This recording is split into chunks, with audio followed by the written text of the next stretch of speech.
Ladies and gentlemen, welcome to the video. I'm GetGoodGuy, and Battlefield 5 has been out for over a year now, and it's been a bit of a tumultuous ride for those who have stuck around for that year, and of course for the developers themselves. We've gone through the release phase, a long stretch of negative publicity and disappointments, to reach a point now of having an update that has made a largely positive impact. So today we ask, is Battlefield 5 worth it now? Is it good? Can it keep existing players playing, draw back those who have left, and attract those who never even picked the game up previously? Now I know Westy made a video which somewhat touched upon this topic the other day, but I haven't watched it prior to making this video because I didn't want it to colour my own opinion, and also my viewpoints tend not to align with Westy's all that much just at present. That doesn't make him right or wrong, but it's an indicator of different outlooks, and is why my subscribers, or some of you who are new here, may get something else out of my coverage. So if you'd like to skip the remainder of my little introduction and explanations, then you can use the timestamp shown on screen right now. Please do so if you don't like too many details, rather than complaining in the comments to me, because I still do get that despite the timestamp, and you can get to the main focus of the video. And for those of you who want a full understanding of what we're discussing today, let's get into this. Now, to set the scene, I've been probably one of the most vocal YouTube critics of Battlefield 5 since release, which has caused a lot of hatred come my way, which I could have easily avoided if I chose not to provide my honest opinion and keep updating how the game is going, but I didn't do that. And I didn't do that because I feel it's been a horrendous offering of a game for much of the player base for a lot of its lifespan, and I have deeply wanted to see it improve.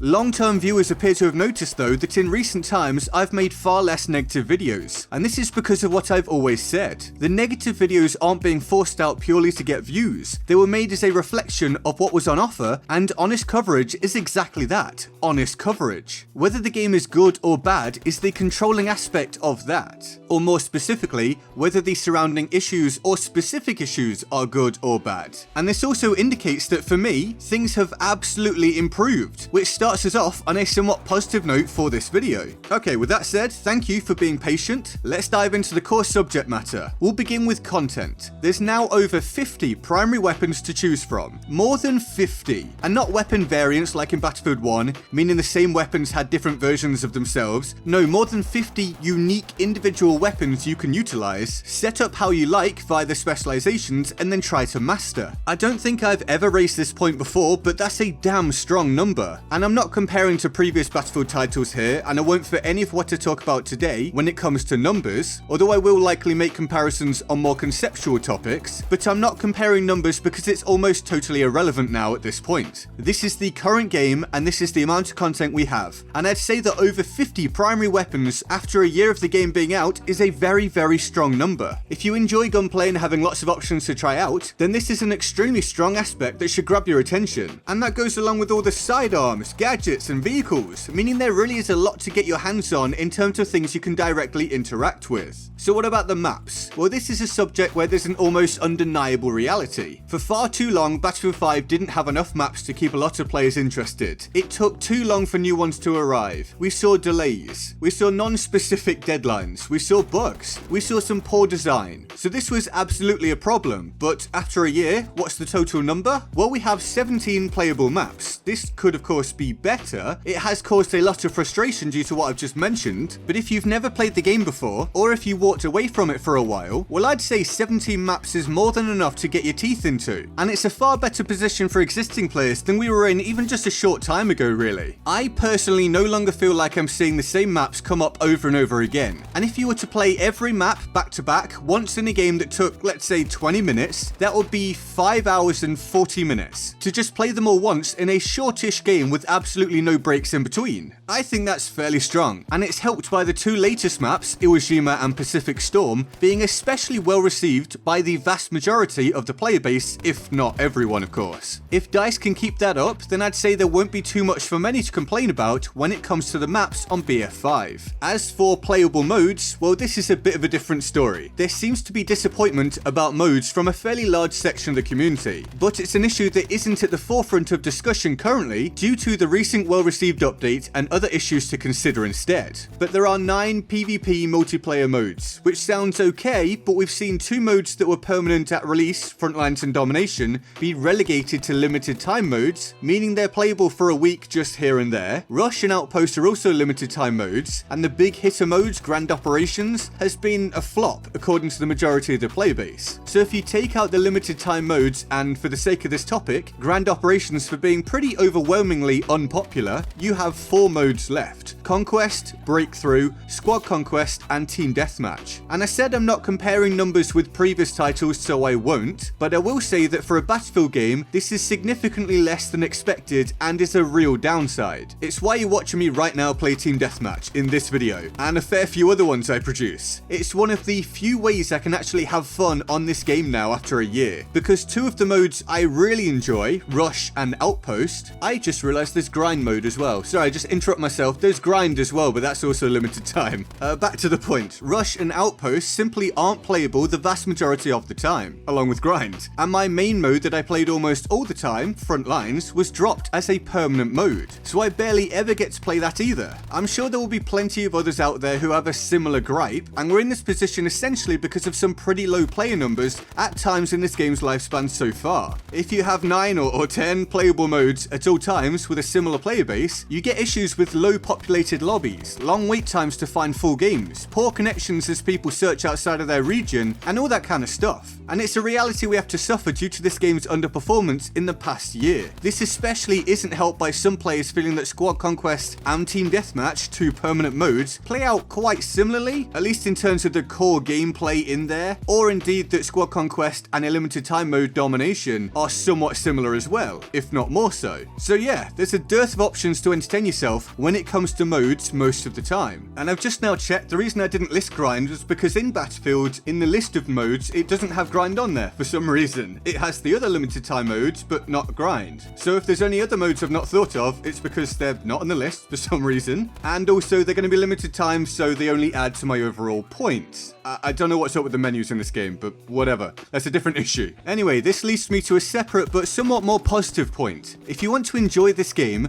find what it is you like to do and do it. For me right now, that's playing Team Deathmatch, probably the least Battlefield-esque mode available, but with the modes I really like often not being available, I'm gonna do what's fun for me. So if people criticize you for doing something you enjoy, just ignore them. I get it on some of my videos, but personally, I like Team Deathmatch, and the modes I would want to play aren't there, so I'm gonna play Team Deathmatch. Neither I nor you should sit and try to force ourselves to play the game in the way that other people think you should by playing the true Battlefield modes. Yes, there are some people like that out there. So if you do enjoy Conquest, then play it, because some modes in this game give you a near entirely different experience to other ones, and you don't have to like the entire game in order to enjoy it. Find a mode or a few modes that provide the experience you enjoy and run with that. If you can do that, then sure, this game is absolutely worth your time because you're having fun. It's a very, very simple premise. And one of the reasons I enjoy Team Deathmatch specifically now is because I like the basic gunplay of this game, and that mode lets me focus on it. Just having a gunfight is fun for me. Now, it won't be everyone's ultimate cup of tea, of course, but I feel like if you enjoy first-person shooters in general, then the gunplay of BF5 will offer the majority of you guys a good time. It's solid, it's punchy, and your ability is rewarded. It's not the most testing gunplay in the world, to put it lightly, but it's functional and fun. I can't criticize it, but it does just fall into what I like. Now moving on, the live service, or the Tides of War. I personally feel that as far as live services go, this isn't a particularly good one. At least not what we've seen so far compared to other games I've played with live services, and other games I've seen with live services. It's sparse for content and things to do when compared with what a lot of other games provide via their live service. But it is a live service all the same, so there are new things to try and new things to earn at reasonably regular intervals. And the live service is free, so once again, for new or returning players, this is a good thing. This keeps things ticking over and adds incentives to play for no extra money, even if I do again feel like it's been a letdown too many times. As for existing players, I'm sure some will agree with me and some will disagree. Many preferred the premium model though from Battlefield 1, for example, in terms of the content, the quality of it, and the regularity of it. But the live service is still going, it does still add things, and is there along with all those maps and weapons. And with this game now being planned to run for another, we believe, 2 years or so, I assume there's going to be lots lots more content added, at least I hope so. It will come down to the individual what you think of this, but when it's all put together, it's pretty solid.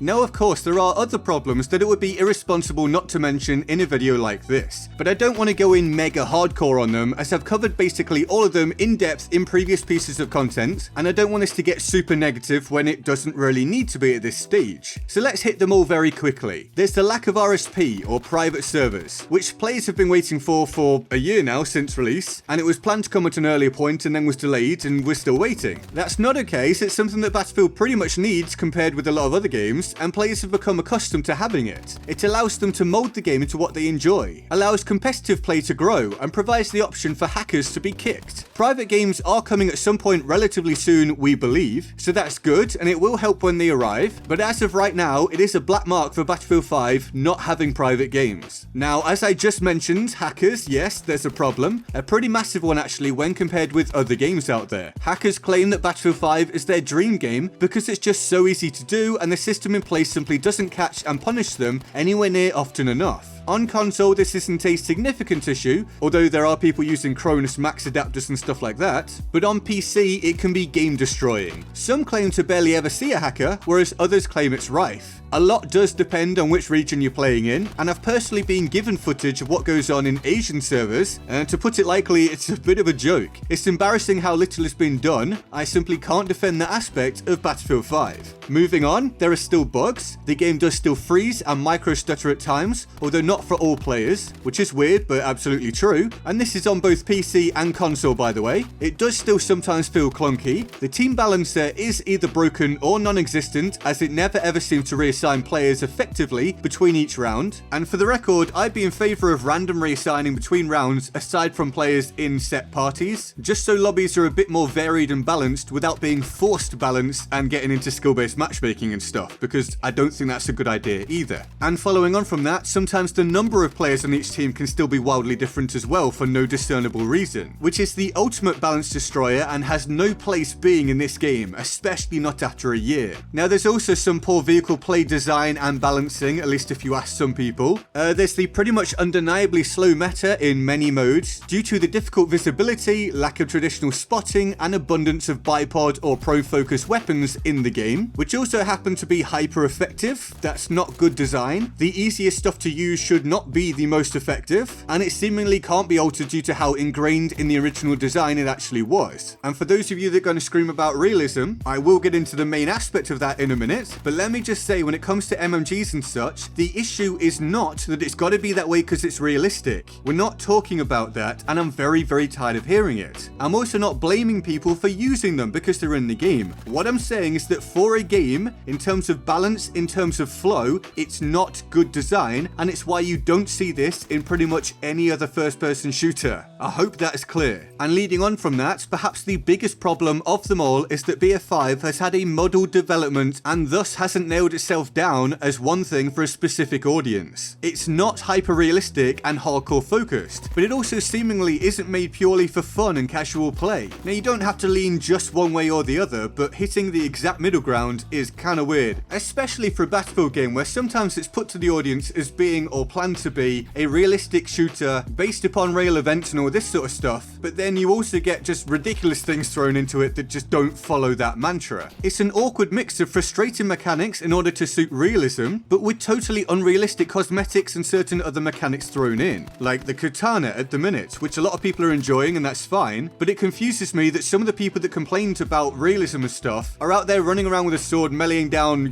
7 people in 3 seconds or something. It's kind of ridiculous. And so this stuff has the possibility of irritating a player from either end of the gameplay spectrum. By the same token, it also has just as much of a chance to please a player at either end of the spectrum. So it comes down to the individual, which is a bit of a non-answer. So let me put it this way. This is not a perfect game. It could still all fall apart and it needs to continue its recent good work. But has it shown signs of recovery? Yes. And is it more worthwhile checking out right now than I had expected it would be just a few weeks back? Absolutely. And is it it more fun for me than I thought it would be in that same period of time? Absolutely. And so I'm sure that will apply to other people out there watching this right now. So I don't want to say this game is great now and have many people try it and be disappointed, but it's certainly worth checking out for a lot of people out there, way more than before, and it has a fair number of players either continuing to play it or returning to the game, and I'd mark that down as a definite positive right now. Also keep in mind that you can probably grab this game cheap somewhere now or access it through a subscription service such as EA Access, so that's another reason why it might be worth a look. And so that's my coverage. The rest is up to you. I hope you enjoyed the video. If you did, I'd appreciate you leaving a like, as I would a subscription and turning on notifications to stay up to date with my future content. Plus feel free to follow my stream and join my Discord server in the description and my pinned comment. Here's the Board of Awesome for the epic people who support the channel on Patreon. They're all absolute heroes and I love them all deeply and of course often. If you want to join them on the Board of Awesome, the link to the Patreon page is in the description and my pinned comment. And with that all said, I'm GetGoodGuy and I'll see you next time. Laters. Far more stability than you'd expect for a weapon that fires this fast. So while it may have a slower timescale at traditionally optimal ranges like up close when compared with the Suomi or the Tommy gun, well yeah, of course it does, because it can also contest at far longer ranges than those weapons, although you will be reloading a fair bit with that 30 round magazine.